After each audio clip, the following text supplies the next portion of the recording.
We're saying that a mind transformed by God will always take what? Immediate responsibility to clean its surrounding environment. What I'm trying to say here is that there is always a reflection of who the person is on the inside around his environment.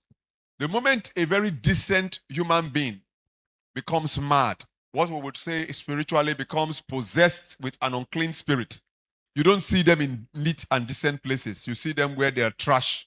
You see them where there are filth. And you see them where there is death.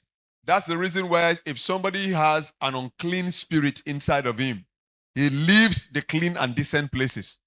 In one encounter, Jesus was about to cast demons out of a man that was possessed. The man having the unclean spirit was possessed with unclean spirits. That's how the man ended up being unclean. The demons in the man made a request.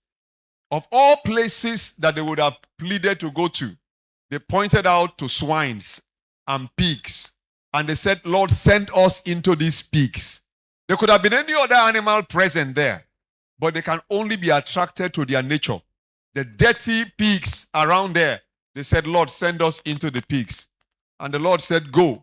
They went into those pigs, and the Bible records that the pigs, as soon as the pigs got possessed, when you are possessed by stupidity, you behave stupid. When you are possessed by madness, you behave mad.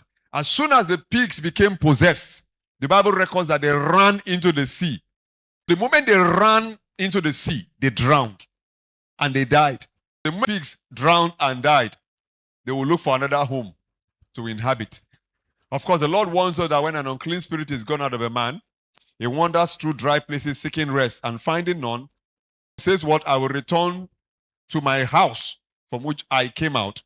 And then when he comes, he takes 7 more and adds to itself. And it becomes 7 times greater than it was in the person. And the Bible says the state of that person becomes worse than it was in the beginning. So whoever that man was that those demons came out of, if he is not careful to guide himself from those unclean spirits, he might end up with more. Because we don't even know how he ended up with that volume of demons in the first place. Maybe there are those recurrent deliverances that we always have. They cast out, it comes in. They cast out, it comes in. They cast out, they come in. They cast out, it comes in until the person becomes crazy. So demons will always crawl to dirty places.